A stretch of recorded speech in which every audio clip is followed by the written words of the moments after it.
코로나19 사태에도 불구하고 속속들이 봉쇄를 풀고 경제활동을 이어가는 모습입니다. 일본뿐만 아니라 세계 각국은 자국의 경제와 코로나 사이의 심각성을 저울질하면서 어쩔 수 없지만 경제를 살려야 하기 때문에 코로나와 공생하면서 다소 무리하게 갈 수밖에 없는 상황이 연출됩니다. 특히 일본은 한국보다 파격적인 조치를 내놓으며 봉쇄 조치 완화를 본격적으로 진행 중인 것이죠. 일본 정부는 대규모 행사 규제를 예정대로 7월 10일부터 완화했습니다. 이에 따라 일본의 프로야구와 프로축구는 무관중 경기를 종료하고 10일부터 경기장 입장객을 받고 있습니다. 한국은 여전히 스포츠 경기에 전면 무관중을 하는 쪽으로 가고 있는데 일본은 최대한 경제를 정상 궤도에 올리겠다는 조치로 방향을 정한 셈입니다. 또한 오는 22일부터 관광업 등을 지원하는 고투 캠페인 사업을 시작한다고 발표했습니다. 이 사업은 여행 때 사용할 수 있는 할인권이나 쿠폰을 배포해 코로나19 확산으로 어려움을 겪는 관광 음식업을 지원할 목적으로 추진됐습니다. 우리나라의 재난지원금과 비슷한 형태인데 여행 관련 분야만 사용 가능한 쿠폰인 것입니다. 우리나라도 정경련에서 일본의 고우투 캠페인과 같은 관광 바우처를 지급해야 한다는 주장을 하기도 했습니다. 유엔 세계관광기구에 따르면 국제관광 통계가 집계되기 시작한 1950년 이래 최악의 위기 상황에 직면했다고 봤습니다. 올해 글로벌 관광 수입이 작년 수입 대비 62% 이상 감소할 것으로 전망했기 때문에 심각한 것입니다. 특히 일본의 관광업은 수년 동안 경제 침체의 국면에 들어간 일본에 있어서 매우 중요한 분야였습니다. 아베 총리는 2020년은 도쿄올림픽을 치르는 동시에 약 4천만 명의 외국 관광객 유치 목표를 제시하기도 했습니다. 그러나 관광은커녕 도쿄올림픽은 취소가 되었으며 코로나로 국내 관광마저도 올스탑되었던 것입니다. 결국 일본 정부는 20조 원을 추경 편성했습니다. 8월 말부터 쿠폰 형태로 여행, 외식, 이벤트, 쇼핑 등의 할인 혜택을 제공하며 자국 내에서 숙박하면 1박에 약 23만원 한도로 최대 50%까지 할인받을 수 있습니다. 일본도 이제 관광업에 상당히 의지하고 있는 것으로 이와 같은 관광 주요국들은 관광산업에 정부의 예산을 상당히 투입하고 있는 상황이며 일본은 그 국가들 중에서도 많은 예산을 배정하면서 몸부림치는 상황인 것입니다. 그런데 여기서 일본은 이제 해외 입국자들도 본격적으로 받아들이겠다는 구체적인 작업에 돌입했는데 다양한 국가의 유학생이나 사업가 등부터 받아들이는 방안으로 궁극적으로는 해외여행도 시작할 것이라는 목표입니다. 특히 국내 여행객보다 단기간에 훨씬 많은 금액을 소비하고 떠나는 해외여행객은 일본 정부에 있어서 매우 중요한 수입원이기 때문에 가능한 빠른 시일 내로 입국 가능한 국가들을 추려낸다는 방침입니다. 그런데 그 와중에 아베 총리의 특별 지시가 있었던 것입니다. 그는 코로나 입국 제한의 완화는 한국과 중국보다 대만에 대해 먼저 이뤄지도록 하라고 지시했다고 아사히 신문이 복수의 정부 관계자를 인용해 12일 보도했습니다. 보도에 따르면 일본 정부는 6월 들어 외국과의 왕래 재개를 향해 움직이기 시작했습니다. 첫 협상 대상국은 베트남과 타이, 호주, 뉴질랜드였습니다.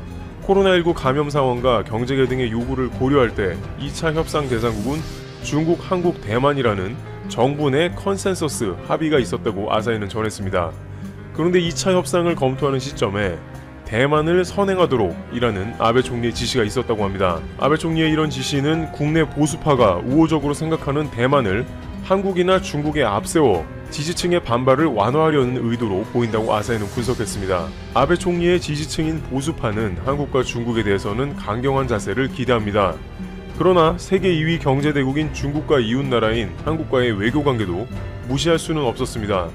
외무성은 교섭 진입을 동시에 하지 않으면 중국 및 한국과의 관계가 틀어질 수 있다고 우려했다고 합니다. 이에 교섭은 거의 동시에 시작해 합의는 대만과 먼저 이루어지도록 하는 방침이 부상했다고 전했습니다. 또한 한국에 대해서는 여전히 부정적이므로 동시에 10개 국가를 한꺼번에 해서 한국을 희석시킬 방침입니다. 코로나19 상황이 안정적인 브루나이와 미얀마, 말레이시아 등 10개국을 추가해서 입국 국가들이 많아지면 한국이 눈에 덜 띄니까 한국이 포함됐다는 비판이 대폭 줄어들 것이라는 조치라는 것입니다. 하지만 이러한 소식이 전해지자 오히려 국내에서는 아베 총리의 지시를 환영한다는 반응이 나오고 있습니다. 일본에서 한국의 입국을 늦추고 서로 간의 교류가 최대한 미뤄져야 한다는 의견이 많아진 것입니다. 한 네티즌은 일본 상황이 현재 매우 심각한데 검사도 제대로 이루어지지 않는 것은 여전하다면서 만약 확진자 미상이 많은 일본에 한국인이 가거나 일본인들이 한국에 오면 한국은 위험해진다고 우려합니다. 실제 최근 일본 상황을 보면 일본은 확진자가 2주 전보다 8배 이상 급증한 모습을 보입니다. 2주 전만 해도 한국과 같이 일 50명 내외의 확진자의 추이를 보이며 비슷하게 가던 일본이었습니다만 봉쇄를 풀면서 확진자가 폭발적으로 증가해서 최근 4일간은 매일 400명 내외의 확진자가 나옵니다. 도쿄에서만 하루 200명 이상인데 문제는 일본은 민폐를 끼치면 안 된다는 문화가 있기 때문에 증상이 있어도 숨기고 있는 사람이 많다고 전해지며 무증상자까지 있으면 감염자 폭발이 눈앞에 있다는 것이죠. 확진자가 폭발한 국가들을 보면 이처럼 순식간에 확진자가 늘어나면서 매일 수천 명, 수만 명 단위로 속도가 빨라지므로 일본은 매우 중요한 시기에 있다고 전해집니다. 지금 다시 봉쇄하지 않으면 안 된다는 의견도 나옵니다. 본토와 떨어진 오키나와조차 미군 부대에서 수십 명의 확진자가 발생해 일본 전역이 확산 폭발로 갈 수 있다는 것입니다. 게다가 한국과 같이 감염자를 추적하는 역학조사가 제대로 안 돼서 2차, 3차 감염 추적에 대부분 실패합니다. 현재 매일 나오는 감염자 중에 절반은 어디서 감염되었나 전혀 그 경로를 알 수 없다고 전해지고 있습니다. 그러나 막상 일본 당국의 반응은 더욱 황당한 것인데요. 도쿄도 지사인 고이케 유리코는 별일 아니라는 듯이 이렇게 확진자가 늘어난 것은 다만 검사 숫자를 늘려서라고 말하고 있어 아니라다는 의견이 나옵니다. 일부 네티즌들은 그렇다면 훨씬 더 많은 확진자들이 숨겨져 있는 게 아니냐며 우려하고 있는 상황입니다. 그러나 앞서 논의된 바와 같이 일본 정부는 외부 행사를 대폭 완화하고 야구와 축구에서 무관중 경기를 종료하는 등 오히려 정반대로 경제 정상화를 위해서 일종의 무리수를 두는 게 아닌가 하는 의견이 나옵니다. 이러다가 코로나 확진자가 일 수천 명이 넘으면 경제적 피해가 훨씬 더 커진다는 우려가 제기되는 것입니다. 또한 도쿄뿐만 아니라 지방에서도 매우 곤란해졌습니다. 앞서 논의된 바와 같이 이미 정부에서 골드 캠페인 관련 지원을 받기로 되어 있는 데다가 정부에서는 캠페인을 멈추지 않고 강행한다는 방침이기 때문에 다시 봉쇄할 수도 없는 상황입니다. 지방은 경제가 피폐해져 있기 때문에 경제도 살려야 하는 상황이라 정부의 골드 캠페인에 참여하지 않는다고 할 수 없는 처지인 것입니다. 지방 재정도 바닥이기 때문입니다. 사실상 코로나에 대해서 무방비가 되는 상황을 맞으며 감염 폭발로 번질 가능성이 매우 커지게 된 것입니다. 일본의 특히 서부 일부 지방은 정부의 고우트 캠페인에 참여할 수도 없는 삼중고를 겪고 있는 상황입니다. 당장 집중호우로 인해 도로와 농업계 등 각종 피해액은 최소 수조 원이 넘을 것으로 파악되고 있습니다. 여행객을 유치할 수 없을 뿐만 아니라 수혜를 복구하는 데 온갖 자원을 투입해야 하는 상황에 처하고 있습니다.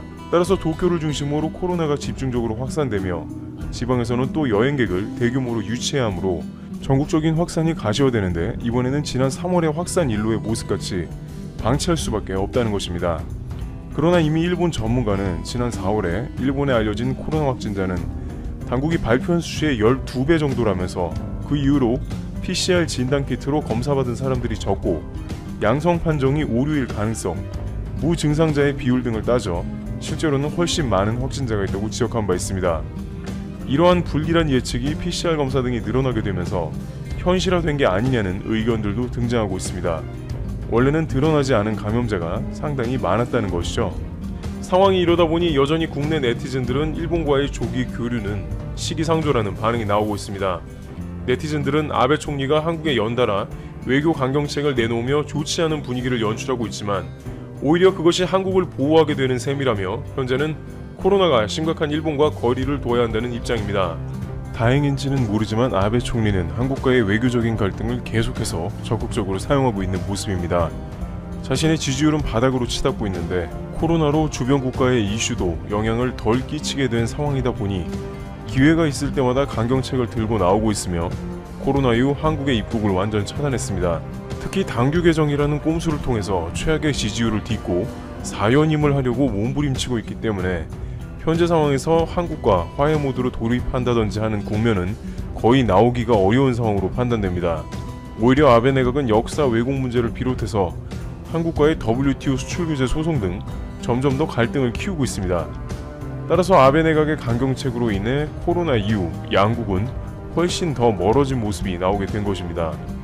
지리적으로 가까운 두 나라이지만 사이가 좋지 않고 아베 총리는 계속해서 한국에 대해 공세로 나오니까 자연스럽게 양국은 코로나로 인한 위협이 오히려 줄어들게 되면서 한국 네티즌의 호응까지 얻는 것이죠. 일부 네티즌들은 아베 총리가 사연임을 했으면 좋겠다며 한국의 국익에도 도움이 된다는 의견까지도 냈습니다. 현재 한국의 확진자는 절반이나 그 이상이 해외에서 입국한 확진자들인데 일본의 경우에는 거리상 매우 가깝기 때문에 다른 나라와는 달리 더욱더 많은 인원이 입국할 것으로 한국 확진자가 급증할 수도 있습니다. 따라서 점차적으로 입국자들을 늘리려는 일본 정부의 움직임은 한국 입장에서는 달갑지가 않은 것입니다. 만약 일본 정부가 9월 정도부터 한국 입국자들을 본격적으로 받고 교류하기 시작한다면 날씨가 다시 추워지는 가을 시즌이 오기 때문에 더욱더 코로나 확산이 우려된다고 전해지고 있습니다. 앞으로 아베 내각이 어떤 결정을 내릴지에 대해 한국의 네티즌들은 신경을 곤두세우고 있습니다.